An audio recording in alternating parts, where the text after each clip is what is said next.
How many of you are familiar with the call and response, God is good all the time? All the time, God's good. And how many of you know what to say when someone says he is risen?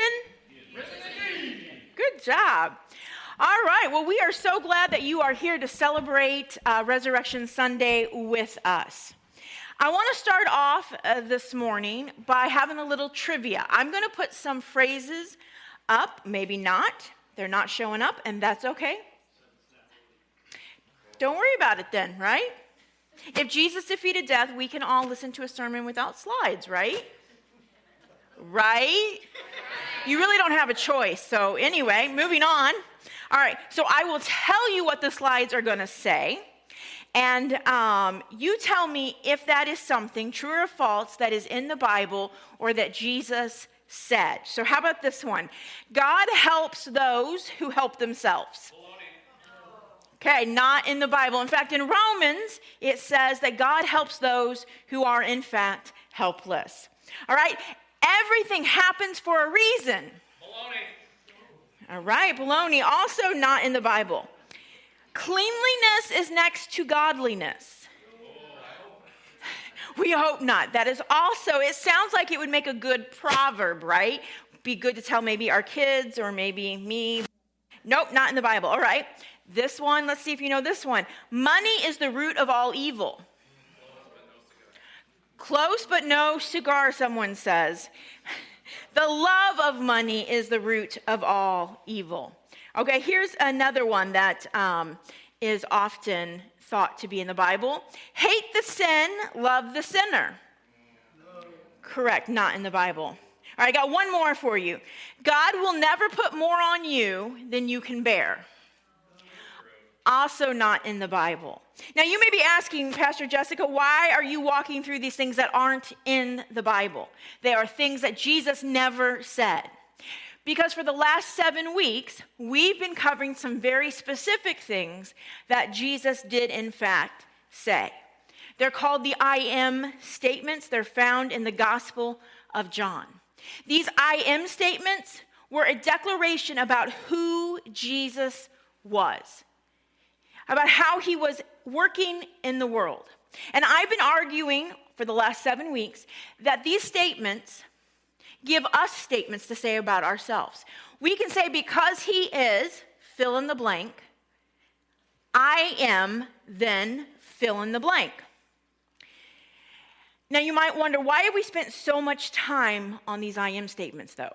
Besides the application that we can walk away with, that because of who Jesus is, we can experience satisfaction and peace and security and love and hope. It is because the I am statements of Jesus are a big part of the reason that he was killed. And then give you an example. We're going to be in the Gospel of John in 3 different places. We're going to start in the Gospel of John, chapter 8. This was one we looked at a few weeks ago in John chapter 8 when we talked about Jesus being the light of the world. Jesus has just got done interacting with a woman who was caught in the act of adultery, and he has not condemned her. He has not insisted that she be punished, probably because he also realized that there was someone else that should have been present if we're going to carry out the law, the man, and he wasn't. He understood that this woman was being used to make a point to trap Jesus. And this causes all kinds of concerns and questions for many of the people. And they begin to argue with Jesus. He tells them, hey, I'm the light of the world. Right? I'm the light by which you should see things. And they begin this conversation back and forth. And Jesus begins to call them out. And he says, listen, you talk about how much you love Abraham, but if you loved Abraham, if you really were followers of Abraham, then you would believe me. You would follow me. And they're like, seriously, who are you? Who do you think you are? We're children of Abraham. And so Jesus continues this back and forth until at some point, Jesus makes this declaration at the very end of chapter 8. He says to them, I tell you the truth, before Abraham was even born, I am. And it says at that point, they picked up stones to throw at him. But Jesus was hidden from them, and he left the temple. What about the statement Jesus just made them so angry that in that moment they were willing to pick up stones and stone him? They believed that he had done something awful. He had created a blasphemy. I can't say the word. Somebody help me out. Blasphemy. This is going to be fun when we put it on the internet. Right? He had disrespected God in just about the worst way you can. So let's talk about why that statement is so significant. Jesus says, I tell you the truth, before Abraham was even born, I am. So let's start with the phrase, I am. To understand I am, you have to go all the way back to the Old Testament. Do you remember when the people were slaves in Egypt? How many of you saw Prince of Egypt, Disney's animated film? So even if you didn't get this should be somewhat familiar to you, right? They're enslaved. And God hears their cries. They can't rescue themselves, so God sends a deliverer by a guy by the name of Moses. And their initial conversation happens at this burning bush, right? There's a bush, it's on fire, it's not being consumed. Moses says, hey, I should go check that out. He goes over there, and this conversation begins between God and Moses.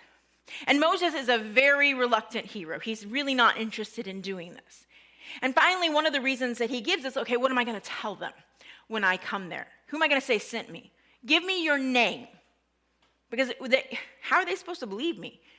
And so out of this bush, God declares, I am. I am. Another way he could have said that is, I exist. I am being.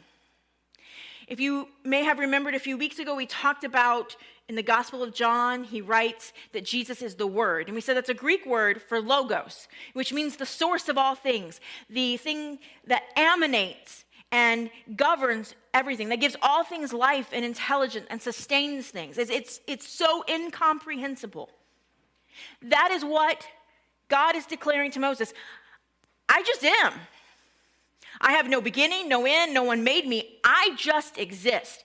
And everything that exists will find its source in me. And so when Jesus declares that before Abraham was even born, I am, he's telling them, yep, you know your history. When God spoke from the bush and declared that his name was I am, that was me. I was up in that with the Father and the Spirit. And then it gets even better. Listen to the grammar. I tell you the truth. Before Abraham was even born, I am. He doesn't say before Abraham, I was. He is not reincarnated. He is not a prophet brought back to life to tell people about the coming kingdom. He's saying, I am eternal. I exist outside of time and space. Therefore, when Abraham was, I just am. Just like I am right now in front of you. And this was crazy talk because only God could be eternal. Only God could exist out of time and space and be present in the present tense in all times and in all spaces throughout history. And so, this is why they wanted to kill Jesus. Because he made the claims that I am God. And the proof that everything that he has said about who he is being true is bound up in the resurrection. That's why the resurrection matters so much.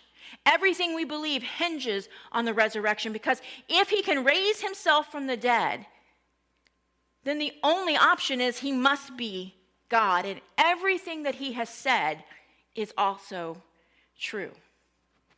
There had been prophets that had come before that had done miracles, said amazing things, had even raised people from the dead.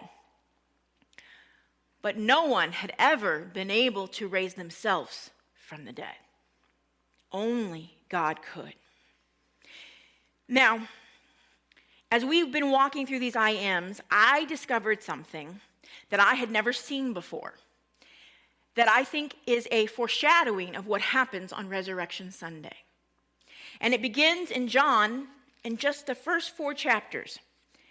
Jesus has just started his ministry. He's out there in John chapter 4, and he travels through Samaria. And he wants a drink of water, and so he stops at a well, and his disciples go on into town. They're going to try to get some food. It's the afternoon, and along comes a woman by herself to get water.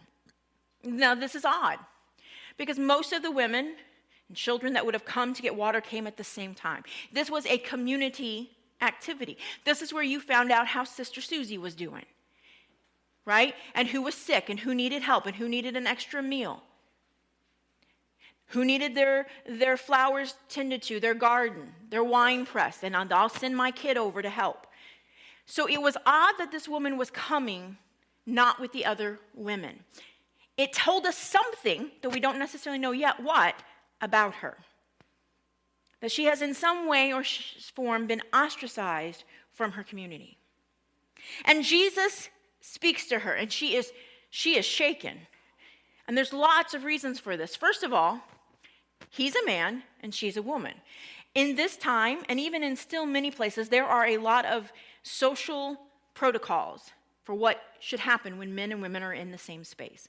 And in this time, men and women generally did not speak to one another without someone of their own sex being present. Let alone touch, let alone engage in any kind of intimate, personal conversation. And so here is this man beginning to speak to her. Add on top of that, he's a Jew and she's a Samaritan. There was this long, ancient history between the Jews and the Samaritans. Samaritans were considered half-breeds. It goes all the way back when the Israelites were taken into exile. And they had huge differences of religious beliefs about who God was, where the temple should be, how they should sacrifice. They had huge, strong differences between what it meant to be God's people and what that meant for their nation. And it would often spill out into blood being shed between these two people groups. Many of the Jews would avoid walking through Samaria because, as you can imagine, there would be tensions. And so you'd want to avoid those tensions. Some avoided it because they thought themselves too good and too holy and would not want to make themselves unclean by walking through that part of the part of the country. And so there's just layer upon layer here. And Jesus begins talking to her about the actual physical water, and then about their history together, and then about how he has something like eternal water. Something better than the actual physical water that she's come to draw. And they begin to have a discussion about worship and where should you worship. And Jesus goes on to tell her, you should go get your husband. And she says, well, I don't have one. And he says, yep, that's right. And he then reveals that she not only doesn't have a husband, but she's had 5 husbands. And the man that she's married to, the man she's living with, she's not even married to. Now, I just want to press pause here because we often go, oh my gosh, 5 husbands, okay? But we don't know the history here. Now, chances are, because she's ostracized, they weren't all widows. She had not had all 5 husbands die. Though if all 5 husbands died, people might not want to be around her. They might have some questions. But chances are, some of those had died and she was a widow. Some of them were divorced. And it sounds awful that she's living with a man that she's not married to. But again, consider her options. She can go beg on the street or she could go be a prostitute. One of those is probably a better moral choice than being a prostitute, right? So you pick your sin. So this is a whole situation that isn't that simple. And Jesus doesn't call her out on this to humiliate her or say, oh, you sinner. But he wants to show her who he is. By revealing this intimate bit of information, she recognizes, oh my goodness, okay, you're a prophet. And they continue their conversation. By seeing her, he has drawn her in. And as they're talking, the woman says, I know that the Messiah is coming, the one who has called Christ. When he comes, he will explain everything to us. And it seems like you've got this 2 people, 2 different backgrounds, kind of having this discussion. They don't necessarily agree. And her focus is, you know what, when the Messiah comes, when the anointed one, when the one that God is sending that will restore all things and redeem Israel, we'll understand. she's got the right focus on. And Jesus speaks to her and tells her the first I am. He says in John chapter 4, verses 25 and 26, I am the Messiah. What an odd person for Jesus to reveal for the first time who he is to. This would not be who you would think he would choose. And yet this is who he has chosen to begin to reveal who he is to. And what I see in the story is that she was seen for who she was. Good, bad, life experiences, she was seen. Jesus engaged in a respectful and dignifying conversation with her, even while he knows all this other crud. She is seen. And her response, when he declares that she is the Messiah, she goes running because she is shocked. She runs back to town and she says, come with me. You have got to see the man who told me everything I did. Maybe he's the Messiah. This woman who has come to the well alone, away from everybody else, maybe by her own choice, because she doesn't want to listen to all the snotty ladies. Doesn't seem to care anymore what the ladies have to say. Books her butt straight in town to declare what she has seen and experienced. Something has changed within her, all because she was seen. And because she was seen and changed, the only option it seemed for her to do was to go and to share her experiences.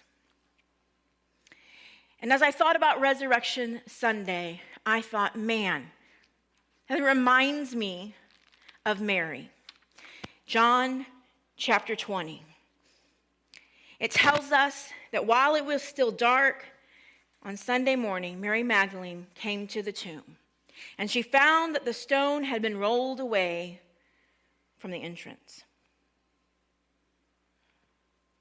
She runs and gets the disciples. They come back. They see that it is, in fact, true. They go on. They're trying to figure out what has happened. Where's his body? And it says in verse 11 that Mary is standing outside the tomb crying. And as she's weeping, she stoops and she looks again. She sees angels, and they tell her, no one's taken the body. He's not here. And then it tells us that she turned to leave, and someone asked her, why are you crying? And she doesn't recognize him. You think about that. She spent 3 years with Jesus. She doesn't recognize him because her grief is so profound in that moment. She's so distraught and confused and trying to make sense of what has happened, and this friend that she's lost and all her hopes and her dreams, and then where's the body? She does not recognize him, and this person that she thinks is the gardener says, well, who are you looking for? And she turns, she says to the gardener, if you've taken him away, tell me, where have you put him? And I'll go get him. You don't have to do the work. I'll go get him. And then Jesus says, Mary. He says her name, and she cries out, Rabboni. Rabbi. How in the world, on one hand, did Mary not recognize him? And how in the world did her eyes become open to see him simply by him saying her name? She knew what her name sounded like on his lips, because for 3 years she has followed him. For 3 years, Jesus has seen her. And I want to clarify a little bit of a misnomer about Mary Magdalene. She was demon-possessed, not a prostitute. Jesus saw her background, saw where she came from, and he delivered her. And their relationship was such that when he said her name, she knew there was only one person that said it like that. And it was Jesus. Her life had been so changed by her time with Jesus. And her response is to do exactly what Jesus tells her to do. He says, go, tell your brothers and sisters, my brothers and sisters, where I am and where I'm going. And that is exactly what Mary Magdalene does. She goes and she finds the disciples, and she has said, I have seen the Lord. These women were made new because they had been with Jesus. They were made new because they had an experience with Jesus. And because Jesus is not dead, the same is true for you and I. We are also seen. We are also made new. We are also changed and transformed. For some of us, we talked about this last week, it will be like that woman at the well, a sudden moment where your eyes are opened and you're like, oh my goodness, I think this is the Messiah. And for others, you will become to know the sound of his voice like Mary, spending day in and day out, going where he goes, doing what he does, and following him. And it's crazy to me to think that at the front of his ministry and at the end of his ministry, the first people to hear that I am the Messiah, and yes, I am in fact alive, are women. And not to make this a feminist sermon, but I don't want you to lose sight of that. Did you know that a woman could not testify because she wasn't considered well enough, good enough, smart enough, I don't know, to be a witness? She was automatically not counted as reliable. And yet Jesus says, oh, that's who I'm going to pick. That's who I'm going to choose to declare first to the town of Samaritan, to the very people that my people, think aren't worthy enough. And Mary, you're going to go tell the men, the very men that I'm going to set up to lead the early church. They're going to hear it from you first.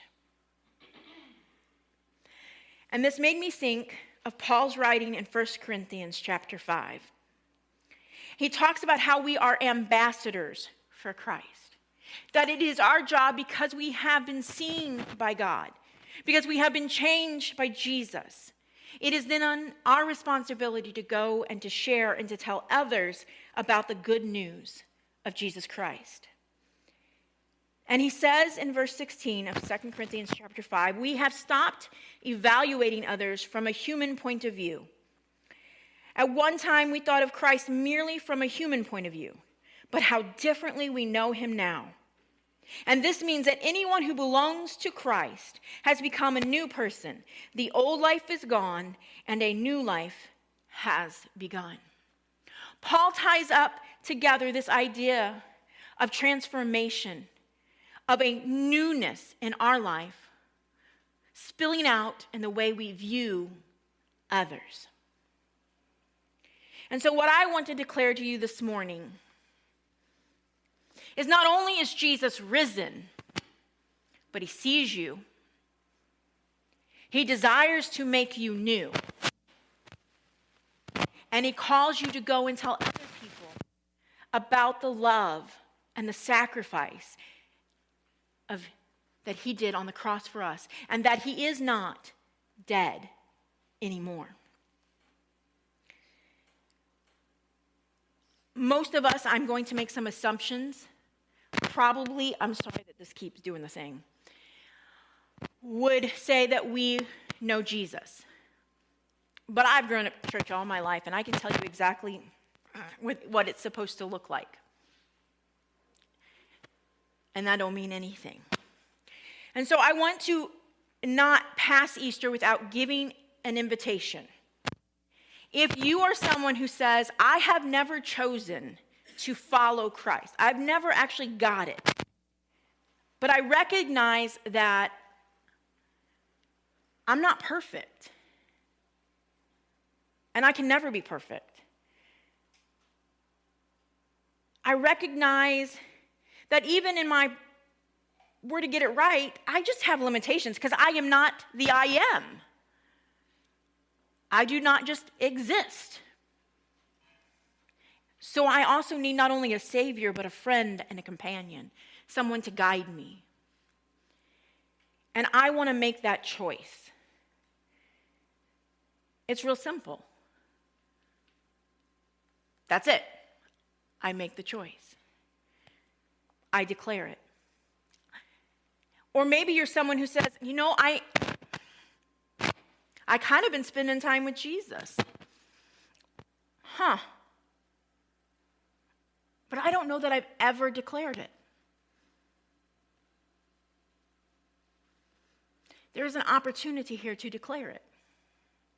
And there's lots of ways to do it. You can do it sitting in your seat. I don't have to know. But I'm going to challenge you, if that would be you, as we sing the song, our next song, I'm going to invite you during the first verse, and it's awkward, and I hate doing awkward. I hate doing awkward. But I'm going to invite you to literally stand in your seat. If you want to say for the first time, or if you want to say, I have been following, but I've never declared that, to stand where you are. And you may say, well, what are people going to think? You know what? If anybody gives you the side eye, I'll take them out, okay? Because we have all made the declaration that we are not enough on our own, and we kind of need Jesus. And you're not going to be standing on your own very long, because of course, we're all going to stand and continue to worship. And so you're invited to do that. And I just, again, want to invite you. This place is always an altar. You can come and sit in the front row. You can come and stand. You never have to, but it is always welcome to come. If you just want to stand here and say, I want to celebrate the fact that Jesus sees me, that he's changed me. And sometimes it's been, the light finally came on. And other times I'm stubborn as all get out, and it has taken me forever. But slowly, he's made me new. And you just want to come up here and say, thank you, Jesus, that this space is always open. Will you pray with me? Jesus, we thank you. I thank you that you didn't just come at 33, spend a few weeks here, die on a cross and rise again. You actually came and spent life here.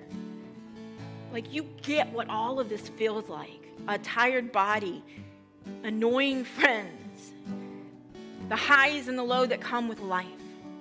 You've lost people you loved, and you had people betray you, and you saw amazing things happen. And you showed us how to live as a human in partnership with the Father. And so I thank you for the life that you lived. And I thank you that when evil turned on you, when we who thought we were good turned to you because you said things that we didn't like, that made us uncomfortable, you didn't act like the God we wanted. And so we turned on you, as we humans so quickly do, that you did not return in violence. You did not call down hell, fire, and brimstone. But you said, I'll take it, because I need you to know that I love you and I see you. And I came so that you might be changed. And so I just thank you for that. And so as we celebrate that you are alive, may we open our hearts and fully experience that. And may we leave here changed, continuing to be changed. And may we tell other people that the God of the universe, the being that just is being, sees them, loves them, and is committed to them. Amen.